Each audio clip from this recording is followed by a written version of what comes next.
Muito bem, a gente está de volta. Eu estou aqui já com o Dr. César e a gente tem presente para você que é telespectador da Novo Tempo e também do Vida e Saúde. É a revista Fique Leve. Eu adoro esse material, doutor. Muito bom isso aí, fala sobre saúde física, saúde mental, saúde espiritual, artigos sobre depressão, ansiedade, luto. Excelente revista. Inclusive, agora o doutor mencionou aqui alguns dos sintomas que as mulheres passam durante a menopausa, né? Depressão, algumas, ansiedade, uma crise mais exagerada. Então, uma revista que, inclusive, está antenada com o tema do Vida e Saúde de hoje. E olha, para você adquirir ela, a revista Fique Leve, você não vai ter custo nenhum. Olha que presente. É só ligar para a gente, 0 Operadora 12 21 27 31 21, horário comercial, ou também dá para escrever para a gente. Clica lá, acesse o nosso blog, novotempo.com/vida e saúde, e logo na entrada do blog, doutor, tem esse bannerzinho assim. Clica, preenche com os seus dados, CPF, o seu endereço, presta atenção para não colocar o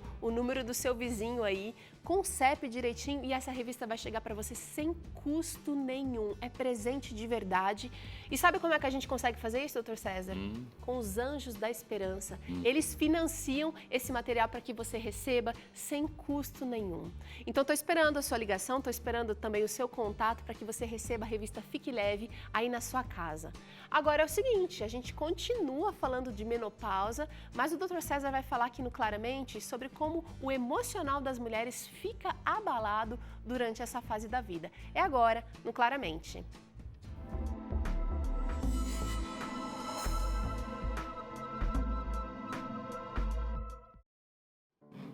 É isso, Teru. Realmente fica abalado alguns casos, outros casos não. E eu vou falar sobre isso agora, porque muitas mulheres podem ver-se a si mesmas negativamente na menopausa.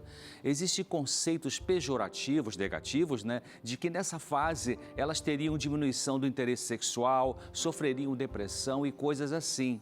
Mas será que esses sintomas ocorrem mesmo nesse período chamado menopausa? Vamos conversar sobre esse assunto agora aqui no Claramente. A menopausa ocorre dentro de um período longo na vida da mulher, que começa em torno de 41 anos de idade, indo até os 65 anos mais ou menos. É o momento da vida feminina em que surgem alterações físicas e psicológicas normais em função das mudanças hormonais internas. Dentre os sintomas físicos mais conhecidos da menopausa estão os chamados fogachos, que são ondas de calor intenso com sudorese. Do ponto de vista mental, pode acontecer tristeza, labilidade emocional, com momentos de vontade de chorar ou outros momentos de irritabilidade, podendo haver também desânimo, insônia e algum prejuízo da memória. A menopausa em si começa quando houve a última menstruação. E só pode dizer que é menopausa quando a mulher permanece pelo menos um ano em amenorreia. A amenorreia significa parar de menstruar, ficar sem menstruar. Ainda que no período pós-menopausa se constate, por exemplo, que a atividade sexual tende a diminuir como consequência dos efeitos da diminuição do estrogênio, do ressecamento vaginal e do aumento de infecções vaginais, observou-se também que existem muitos casos nos quais não ocorre a diminuição da libido, mas um aumento do desejo sexual pelo fato das mulheres nessa fase estarem mais relaxadas quanto ao medo de engravidar sem querer, além de não precisar mais cuidar dos filhos pequenos. A menopausa pode ser o bode expiatório de uma série de problemas que, na verdade, podem ocorrer em torno da vida da mulher, como conflitos familiares, problemas conjugais ou no trabalho e mesmo dificuldades emocionais pessoais não ligadas necessariamente à menopausa. Os distúrbios afetivos são os que, em geral, mais se atribuem ao período da menopausa. Estudos revelam que não há nenhum tipo de depressão obrigatório de surgir nesse período e nem maior incidência de mulheres com depressão nessa época. Exceção a isto são aquelas que já tinham depressão anterior, talvez com recaídas periódicas, ou as que tinham graves síndromes pré-menstruais, ou aquelas mulheres que tiveram depressão pós-parto. Na verdade, o maior número de depressão em mulheres ocorre antes da menopausa. Mas se ela experimenta um período longo de pelo menos 2 anos de perimenopausa, que vem antes da menopausa, existe sim um maior risco de depressão nesse período. Quando surge depressão na menopausa, os sintomas são semelhantes aos dos deprimidos em geral. E os motivos precipitantes são semelhantes também. Ela não surge a depressão por causa das mudanças hormonais normais nessa fase da vida feminina, mas sim devido a um ou mais fatores, como por exemplo a menopausa cirúrgica, a depressão que já existia antes, que é a causa mais frequente de depressão na menopausa, ou o estado ruim de saúde física dessa mulher, problemas menstruais, estresse social ou familiar, conjugal também ou não conjugal, atitudes negativas quanto à menopausa, perdas emocionais significativas como a morte de uma pessoa amada, o divórcio, entre outros fatores. Parece que as mulheres que passaram por menopausa cirúrgica são as que apresentam maior índice de depressão.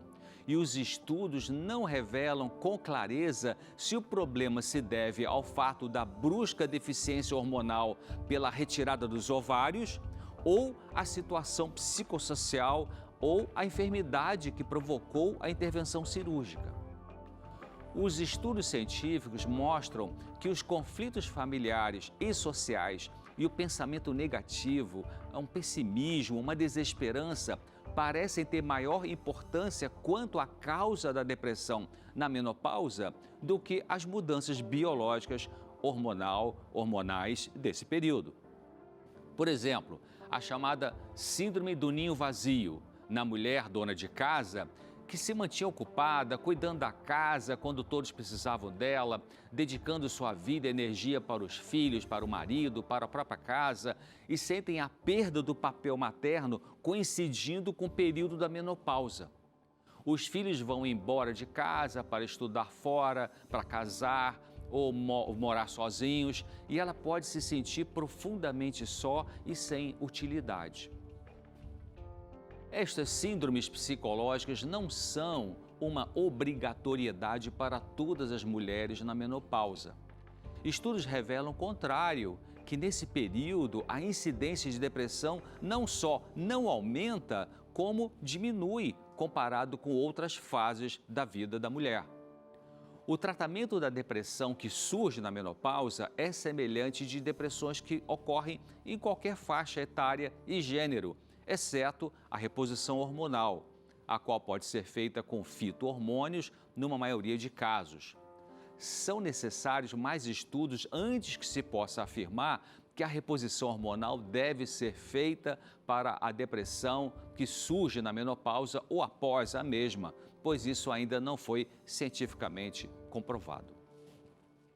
Estudos mostram que tratamentos psicológicos e abordagem educativa, além de exercícios físicos, especialmente os aeróbicos, são mais apropriados do que a terapia de reposição hormonal.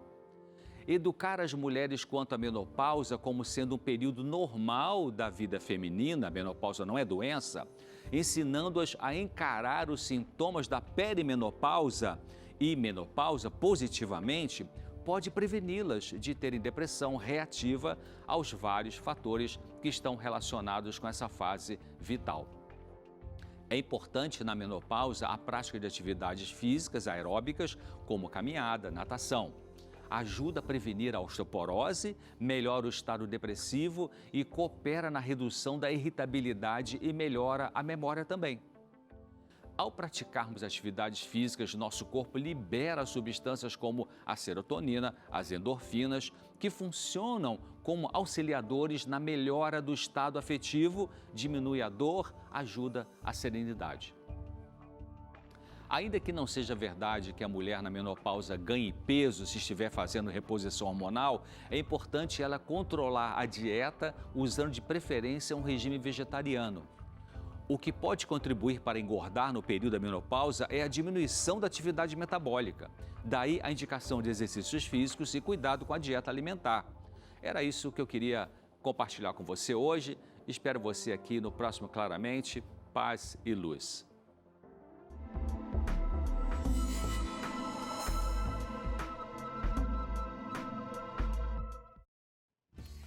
Olha aí, você que está passando pelo período da menopausa, a gente é seu amigo. Aqui do Vida e Saúde a gente tem estímulo para atividade física, a gente demonstra aqui como é que você pode fazer e também tem sempre uma receita saudável, todos os programas. Hoje, como você já viu, a gente vai te ensinar a fazer esse delicioso hummus de cenoura. Gente, e eu vou receber aqui o Dr. César de novo na cozinha porque eu quero que ele experimente essa delícia vegetariana. E você, tá afim de fazer aí também? Bom, a gente vai para um rápido intervalo e na volta eu te mostro o passo a passo dessa receita deliciosa. Não sai daí não, eu já volto.